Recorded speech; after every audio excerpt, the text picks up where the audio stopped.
लोग देख रहे हैं चोरी, मोदी की तानाशाही जो चरम स्तर पर पहुंच चुकी है, उसके अगेंस्ट हम सारी इंडिया अलायंस की सारी पार्टियां मिलकर यहाँ पे एक रैली कर रही हैं जो कि अपने देश को बचाया जा सके, जिससे कि देश से ये तानाशाही खत्म किया जा सके। इस तानाशाही से देश को अगर बचाना है तो विपक्ष को मजबूती से एकजुट होना पड़ेगा और एकजुट होकर इनको जवाब देना पड़ेगा। गुरु गोरखनाथ के बाद गुरु गंभीर नाथ यहाँ तक जोगी थे। दिग्विजय नाथ जो इनके गुरु के गुरु थे वो जोगी नहीं है। अवैधनाथ जोगी नहीं है तो आदित्यनाथ जोगी कैसे हो गया? रमता जोगी बहता पानी, जोगियों का कोई निश्चित स्थान नहीं है। ये जोगी नहीं है, जोगी जैसे पवित्र शब्द को बदनाम कर रहे हैं। रामलीला मैदान में आज अखिलेश यादव भी पहुंचे, यूपी से निकल करके आए और यूपी से निकल करके उन्होंने तमाम वो बातें की हैं जो लगातार वो कह रहे हैं कि अगर भारतीय जनता पार्टी इस बार सत्ता में आती है तो निश्चित तौर से जो लोकतंत्र है, जो संविधान है, उसको खतरा है। और अगर संविधान नहीं बचेगा तो आपकी जेब में पैसा नहीं बचेगा, आपके घर में नौकरी, तमाम इस तरह की बातें अखिलेश यादव ने की। कुछ लोग यूपी से जुड़े हुए हैं, यूपी से आए हैं, दिल्ली चलकर आए रामलीला मैदान में, इनसे जुड़ते हैं, क्या इनकी सोच है। आज आप लोग रामलीला मैदान में पहुंचे हैं और यहाँ पर जो रैली को नाम दिया गया है लोकतंत्र बचाओ, इसको क्या कहें? जैसा कि देश की हालात है, आप लोगों से कुछ छुपा नहीं है। आप लोग देख रहे हैं चोरी, मोदी की तानाशाही जो चरम स्तर पर पहुंच चुकी है, उसके अगेंस्ट हम सारी इंडिया अलायंस की सारी पार्टियां मिलकर यहाँ पे एक रैली कर रही हैं जो कि अपने देश को बचाया जा सके, जिससे कि देश से ये तानाशाही खत्म किया जा सके। देश को बचाने, जी हाँ, जी हाँ। किससे आप लोग देश को बचाने निकले? मोदी और मोदी के तानाशाही से, मोदी और मोदी के विचारों से, मोदी और मोदी के अफसरशाही से, मोदी और मोदी के जो चंद दोस्त हैं, अभी आप देख रही हैं जो चंद लोग हैं उनके पास पूरे भारतवर्ष का 70 से 80% पैसा है, प्रॉपर्टियां हैं, और बाकी जो 70 से 80% है उनके पास 1% पैसा है पर प्रॉपर्टी है। लेकिन यहाँ पर आज भाजपा कह रही है कि तमाम भ्रष्टाचारी एक मंच पर इकट्ठे हो गए। भाजपा का काम है कहना, भाजपा सत्ता में है, उन्होंने देखो मीडिया खरीद रखा, उन्होंने सारा प्रिकॉशन खरीद रखा। आप भी मीडिया से हमसे ज्यादा आप खुद जानते हो, लोगों के पास आते जाते हो, आपको पता है कि किस तरह की भ्रष्टाचारी बढ़ी हुई है। देश के चुनिंदे लोग देश की सत्ता को मैनेज कर रखे हैं। बीजेपी में भी सिर्फ 1 मैन 2 मैन आर्मी चल रही है। पूरे बीजेपी में आप देखो सिर्फ तानाशाही चल रही है, सिर्फ मोदी की और उसके बाद अमित शाह की। बीजेपी में भी लोग पीड़ित हैं, लेकिन क्या किया जाए, इस तानाशाही से देश को अगर बचाना है तो विपक्ष को मजबूती से एकजुट होना पड़ेगा और एकजुट होकर इनको जवाब देना पड़ेगा।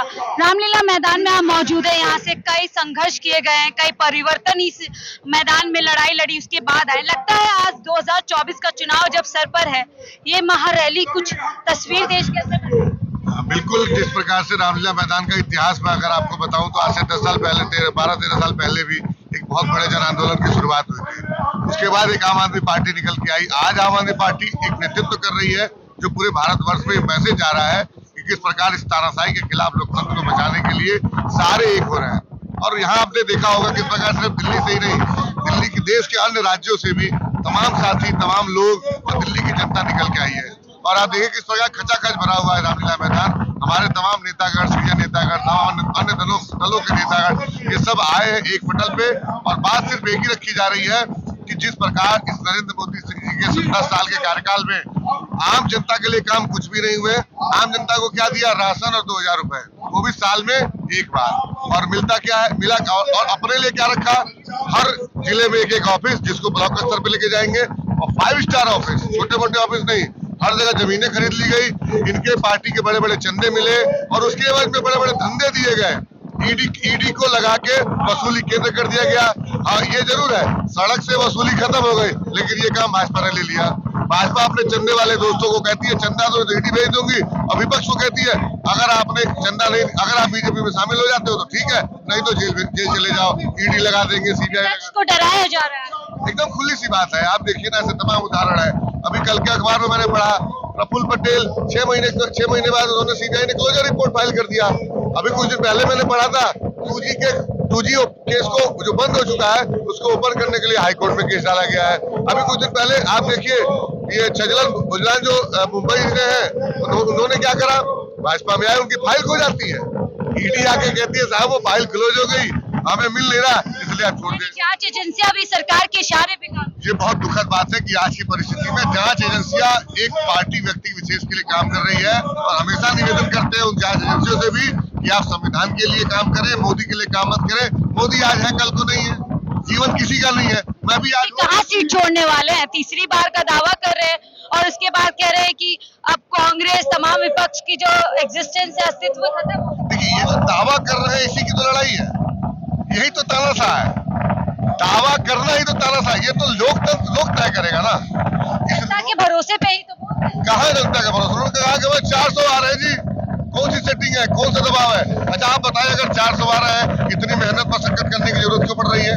आप बोल दे खाते फ्रिज नहीं होंगे, आप बोल दे आप सब लोग बाहर रहो, आप अपना चुनाव लड़ो, अपना लड़ो। अब मोदी जी के अंदर हिम्मत नहीं है, वो कह दे 10 सालों के अंदर जो हमने काम करे उस पर हमें वोट दे दो, अगर आप हमें वोट दे दोगे हम 400 नहीं 500 ले आएंगे। हिम्मत तो लो, हिम्मत तो जुटाओ। जो काम किए थे 370, राम मंदिर, सीए, तीनों बड़े दावे के वादे किए थे, पूरे कर दिए जाए। अब आप बताइए ना, 370 पे अभी आपने देखा होगा 21 दिन के धरने में बैठे थे भूख हड़ताल पे। वो बार बार कह रहे हैं चाइना हमारे भारत पे कब्जा कर रहा है। कोई सुनने वाला था? कोई सुना? आप देखिए नरेंद्र मोदी जी किस प्रकार तानाशाही रवैया। आप बताइए, अभी जो जम्मू एंड कश्मीर में जिस तरीके से माहौल है, रोजगार देने की बात कही थी कि 1 साल के अंदर, आज तक वहां से आज तक इलेक्शन नहीं हुआ। आप कैसे कह सकते हैं कि 370 हटा दो? नोटबंदी में देखिए आज जज साहब ने क्या कहा, जज साहब ने कहा 98% पैसा वापस आ गया। कैसे ब्लैक मनी व्हाइट नहीं हुआ? इन सबका जवाब कौन देगा? आखिर 10 सालों में जिस प्रकार नरेंद्र मोदी जी ने अपने अनैतिक कार्य किए, अपने कुछ हितैषियों के लिए उठा पलटी करी, कभी उसको ब्लैक का व्हाइट कर दिया, कभी उसके पैसे यहाँ व्हाइट लगा दिए, उससे डोनेशन ले लिया, ये सबके जांच होनी। जनता तक ये सारी बातें पहुंचेगी लगता है चुनाव में, जिस तरीके से एक लहर नजर आ रही है कि फिर से शायद मोदी सरकार। आज जो ये हम मंच पे इकट्ठे हुए हैं, इसका मकसद ही जनता तक ये ले जाके सारी बात को पहुंचाना है, और हर एक अलग अलग दल के लोग यहाँ पे इकट्ठे हैं, अपने अपने जनता अपने क्षेत्र में ये सभी लोग काफी सक्रिय हैं, उनके वो अपने बात हमारी जनता तक पहुंचा रहे हैं। आप कहाँ से आए? मैं ब्रिज नारायण शर्मा गोरखपुर से आया। गोरखपुर से, योगी जी के शहर से आए हैं। जोगी जी हमारे शहर में है, आपके शहर में? क्योंकि जोगी जी गढ़वाल से गए हैं। अरे पूरा उत्तर प्रदेश योगी का है, योगी राज चलता है। पहले तो जोगी है ही नहीं है वो। गुरु गोरखनाथ के बाद गुरु गंभीर नाथ, यहाँ तक जोगी थे। दिग्विजय नाथ जो इनके गुरु के गुरु थे, वो जोगी नहीं है। अवैधनाथ जोगी नहीं है, तो आदित्यनाथ जोगी कैसे हो गया? रमता जोगी बहता पानी, जोगियों का कोई निश्चित स्थान नहीं है। ये जोगी नहीं है, जोगी जैसे पवित्र शब्द को बदनाम कर रहे हैं। बदनाम कर रहे हैं, बड़ा आरोप लगा रहे हैं। मैं आपसे ये पूछी थी, आज आप यहाँ रामलीला मैदान में पहुंचे हैं और आप यूपी से आए। यूपी में भव्य राम मंदिर का निर्माण मोदी जी ने कराया, योगी जी ने मिलकर के बड़ी मेहनत की। आज वो कह रहे हैं कि देखिए रामलीला मैदान में सभी राम विरोधी इकट्ठे हो गए। पहले तो आदित्यनाथ खुद नाथ संप्रदाय के हैं, राम संप्रदाय के है ही नहीं। हम राम संप्रदाय के हैं। अच्छा, वो नहीं है, वो तो नाथ संप्रदाय के हैं। इन्होंने पूरा राम जी पे कैसे कब्जा कर लिया? आज आप लोगों को विरोधी बताते हैं। अरे भाई बताया, जो झूठ बोलने वाला है वो अपनी पत्नी को छोड़ दे रहा है और कहता है कि महिलाओं की सुरक्षा दूंगा। तो निजी मामला है उनका। मणिपुर क्या है? मणिपुर भी निजी मामला है। मणिपुर भी महिलाओं के साथ क्या बर्ताव किया गया, वो भी निजी मामला है। देश का प्रधानमंत्री यूपी का भी है, कर्नाटका का भी है, मणिपुर का भी है, कश्मीर का भी है। एक शब्द भी मणिपुर के महिलाओं पर क्यों नहीं? क्यों नहीं बोले? क्या लगता है? इनसे कोई मतलब नहीं है। इनसे तो हम दो हमारे दो से मतलब है। देश की जनता चूल्हे बाढ़ में जाए। ये अमित शाह और 2 पूंजीपति जनता के लिए इतना काम कर रहे हैं, मंदिर बनवा रहे हैं, सीए लगा रहे हैं, 370 हटा रहे हैं, 380 करोड़ लोगों जनता का काम है सस्ते दर पर अनाज खाद्यान्न की चीजें उपलब्ध कराना। राशन तो दे रहा है 80 करोड़ लोगों। 80 करोड़ लोगों को गरीब भी बना दिया, गरीब बना दिया, अपंग बना दिया।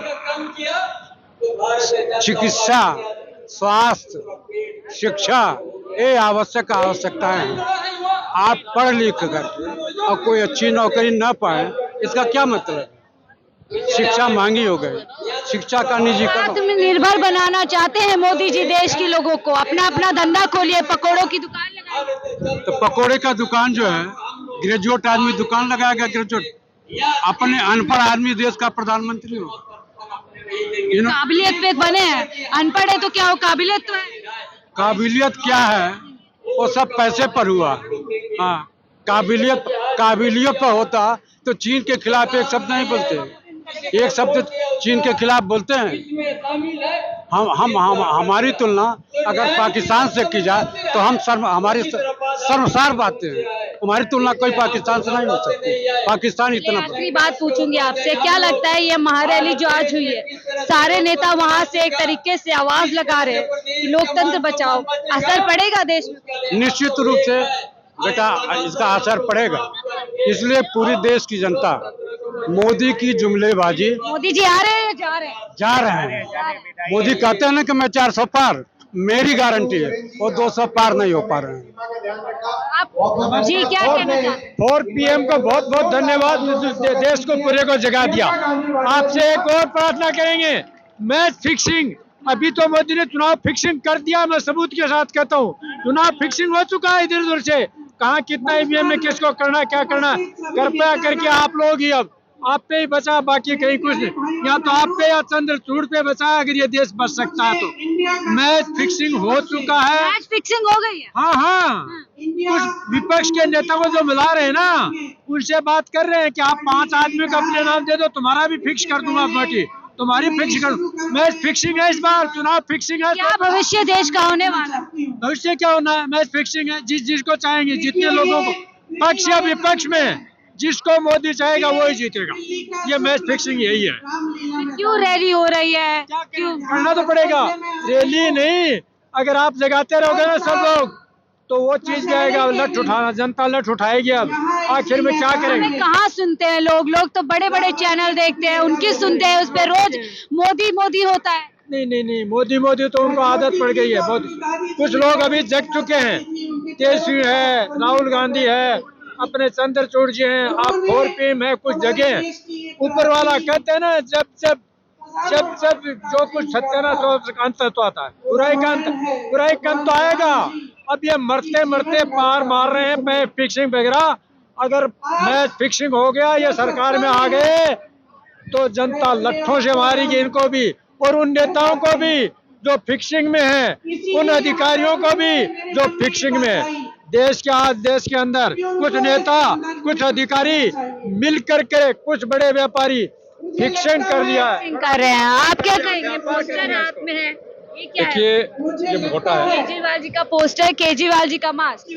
क्या लगता है केजरीवाल जी को गिरफ्तार जो किया गया, सही किया गया, गलत किया? ये बिल्कुल अलोकतांत्रिक तरीके से गिरफ्तार उनको किया गया है। बिल्कुल अलोकतांत्रिक तरीके से उनको गिरफ्तार किया गया है। ये बार बार एक ही बात पे साबित करना चाहते हैं, शराब घोटाला, शराब घोटाला, शराब घोटाला। अरे मैं इनसे पूछता हूँ, यदि अरविंद केजरीवाल ने शराब घोटाला किया तो तुम तो भारत के प्रचंड बहुमत के प्रधानमंत्री हो, तुम भारत में शराबबंदी लागू क्यों नहीं कर देते? तुम लागू कर दो शराबबंदी, लेकिन नहीं, उद्देश्य इनका है ही नहीं। उद्देश्य तो इनका शराब लॉबी से पैसा लेना, केजरीवाल को चुनाव लड़ने से रोकना इनका असली उद्देश्य है। लोकतंत्र बचाओ, क्या वाकई लोकतंत्र खतरे में? हाँ, लोकतंत्र खतरे में है। आप देखिए ना, आज जिसको हम लोग मेन स्ट्रीम मीडिया कहते हैं, वो मेन स्ट्रीम मीडिया नहीं बचा है। उसके पास केवल चाटुकारिता के अलावा कुछ नहीं बचा है। लेकिन मैं धन्यवाद करता हूँ यूट्यूब चैनलों का, उन यूट्यूबर्स का, उन पत्रकारों का, जो ये चीजों को करते हैं। धन्यवाद। तो हम रामलीला मैदान में मौजूद थे, तमाम अलग अलग राज्य से लोग पहुंचे, अपनी बात कर रहे हैं। वाकई लोगों को लगता है कि लोकतंत्र खत्म है और लोकतंत्र बचाने के लिए यहाँ से महारैली की जा रही है। फिलहाल मुझे दीजिए इजाजत, मैं शाहीन खान, 4 PM दिल्ली।